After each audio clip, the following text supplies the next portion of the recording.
Olá, sou José Luiz, professor da Faculdade São Francisco de Assis.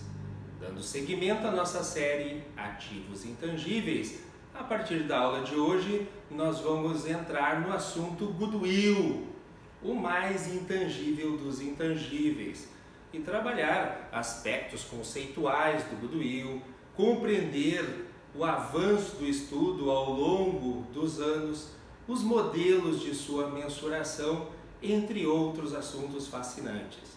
Iniciamos a aula de hoje contextualizando e definindo o Goodwill.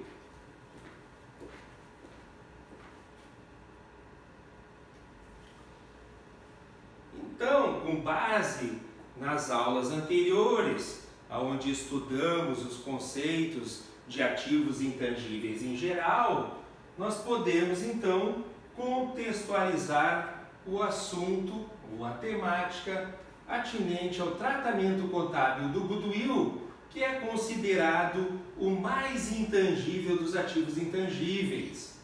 A definição do Goodwill, a sua natureza, a sua característica de não ser separável do negócio como um todo, o seu tratamento contábil estão entre os objetos de estudo mais difíceis e controvertidos da teoria da contabilidade.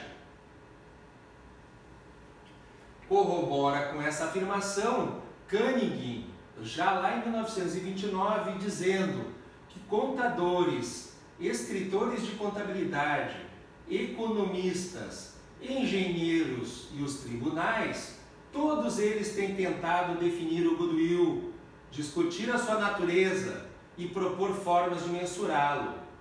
A mais surpreendente característica dessa imensa quantidade de estudos é o número e a variedade de desacordos alcançados. Então, embora o Goodwill esteja sendo estudado há muitos e muitos anos, nós vamos ver que a origem da expressão Goodwill surgiu em 1571 na Inglaterra. Então são mais de 500 anos, gente, do assunto Goodwill, fazendo parte então de estudos, e até hoje não existe nenhum consenso em relação sequer à sua definição. Então percebe-se nitidamente que já em 1929, não obstante inúmeros estudos e esforços despendidos, não havia sequer ainda uma definição única do Goodwill.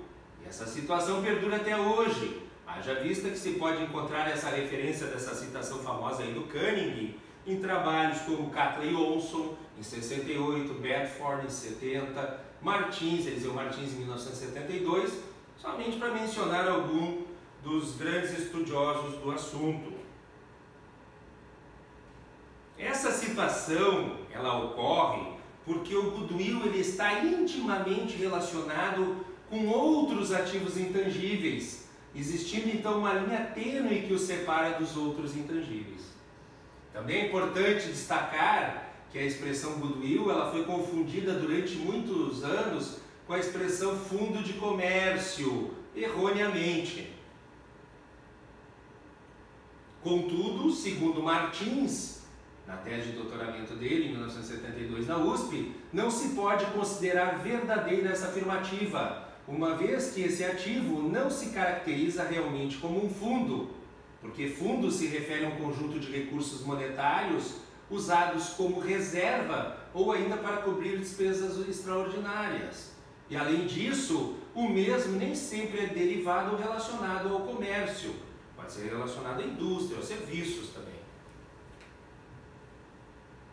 A utilização indevida da expressão fundo de comércio como sinônimo de Goodwill, ela se deve ao fato de que a expressão fundo de comércio, ao longo do tempo, tem sido utilizada para expressar dois significados diversos, quais sejam eles. O primeiro, a expressão fundo de comércio, representando os meios necessários ao funcionamento da entidade, que é um conceito então mais abrangente do que o Goodwill, porque inclui em seu escopo inclusive ativos tangíveis, como estoques, imóveis, móveis e utensílios, instalações, entre outros.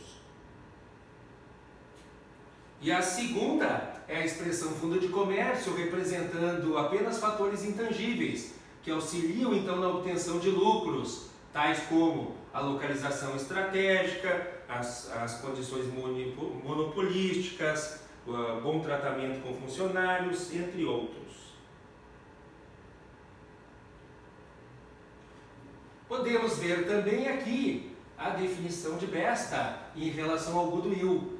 Ele o definiu da seguinte forma: o valor do aviamento de um negócio singular ou de uma entidade no seu conjunto é essencialmente igual ao valor atual dos excessos de lucro que, na hipótese de uma administração normal, dirigida por energias físicas de vontade e inteligência normais, comuns, possam ser esperados ou presumidos de capitais investidos efetivamente no negócio ou na entidade, sobre os lucros médios que costumam produzir capitais empregados com igual segurança em outros negócios ou entidades similares ou análogos, mas em condições comuns não privilegiadas. Então observe que o Besta também cita como o goodwill como sendo o valor atual de excesso de lucros, em razão então das pessoas que dirigem com uma inteligência acima do normal, do que é considerado normal.